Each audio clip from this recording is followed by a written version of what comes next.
Alloh taolo butun osmon va yerdagi ne'matlar Alloh taoloning mulki ekanligini e'tirof etyapti. Va Alloh taolo aytayaptiki, oyat davomida Alloh xohlagan narsasini yaratadi. Xohlagan narsasini yaratishga qodir bo'lgan zot. Va Alloh taolo xohlagan bandasiga qizni hiba qiladi, qizni beradi.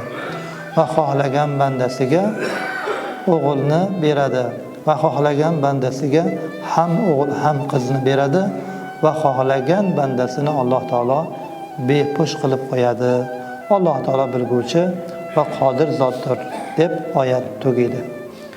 Mana shu joyda dunyoga kelishligimiz bizning tanlovimiz bilan, ota-onalarimizning tanlovi bilan emas, balkim Robbul Azza va Jalla Alloh taoloning tanlovi bilan o'g'il bo'ladi, qiz bola bo'lib dunyoga keladi.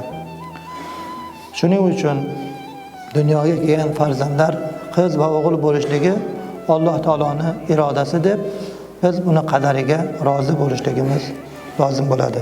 Arabiston yarim oroli, balki yer yuzining barcha mintaqalarida ham ayollar o'ta past nazar bilan qaralgan. Ya'ni ayollar sotiluvchi, xarid qilinuvchi tijorat ashyosi, jamiyatda eng past ijtimoiy tabaqa sifatida ko'rilgan. Ayollar qiz farzand dunyoga ko'rgan ayrim johillar hatto qizlarini tiriklayin ko'mishgacha olib borgan. Ya'ni ayanchli taqdirini tasavvur qilib, uni tiriklayin ko'mishga jur'at qilishgan odamlarni hayotini tarixda ko'rganmiz.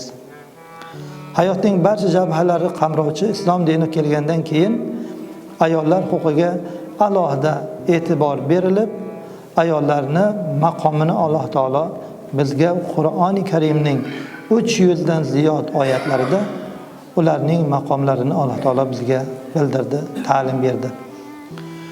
Muqaddas dinimizda ayollarga bo'lgan yuksak ehtirom va ularning jamiyatdagi ona sifatidagi mavqei, qiz sifatidagi mavqeini Alloh taolo bizga ma'lum qildi. Islom ta'limotiga ko'ra erkak va ayol Alloh taoloning amrini bajarishda teng ekanligini Nahl surasining 97-oyatida shunday marhamat qilib aytadiki: "Man amila solihan min zakarin aw unsa va huwa mu'minun falanuhyiyannahu hayatan tayyibatan va lanaziyannahum ajruhum bi ahsani ma kanu ya'malun."